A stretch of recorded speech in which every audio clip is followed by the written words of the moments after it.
So nearly 4 years ago at this point, which is quite scary, I made this 8x8 piston door with GameView, and quite frankly, it's one of my favourite piston doors I've ever made.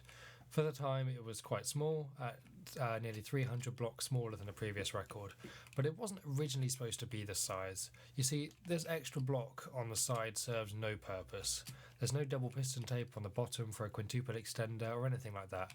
It's simply there because I couldn't make the door fit in the layout sized.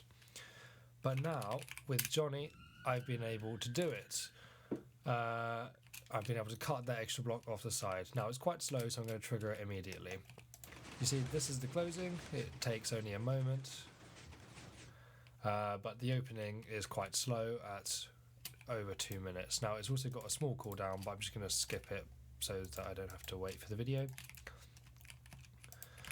Now, part of the reason it's so slow is that it powers 4 6-tuple extenders. You'll see here it doesn't store that double extender, it goes straight for the 6-tuple.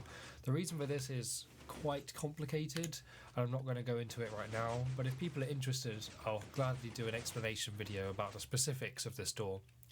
Normally I like to do tutorial and explanation videos about my doors, but this one is both locational on the top, only slightly, and directional on the bottom.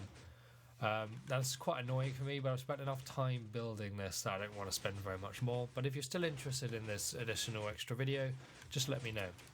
But anyway, in terms of its specs, this door is 1,932 blocks big, which is 161 blocks smaller than the previous record of 2,093. It takes about, 4 seconds or so, I haven't timed it, to close, and about 2 minutes and 40 seconds to open. Now, another thing you might notice if I pan around the door is there's a lot of hoppers and droppers, especially on the top. My previous 8x8 had 89 of these combined, which is quite a lot, but this one, in less space, has 166 hoppers, droppers and minecarts, which is a little ridiculous. Through making this door, I discovered a fair few tricks in these hopper-dropper circuits, especially to do with minecart placements, which are really helpful, and I plan on doing a separate video on these. While I'm looking around the door, there's a couple blocks which always catch people's attention. The first of which is this leaf. The reason for this is quite simple. Leaves act as updaters when a log moves next to or away from them. And each leaf, to a maximum of 5, has 1 game tick of delay, meaning that I can 1 tick this line to power the storage, and it'll update fast enough because it's only 1 game tick of delay. Secondly, there's this cobweb.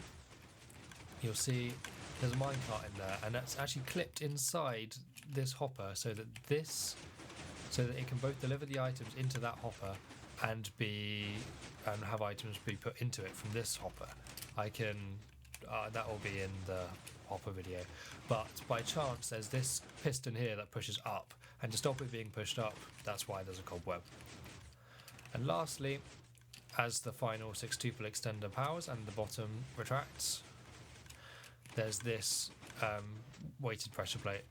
It doesn't have to be golden weighted pressure plate, it can technically be wooden, but it makes the door a bit faster for it to be a golden pressure plate. And interestingly, so that it can reach both of these dust, there are actually 2 armour stands stacked there.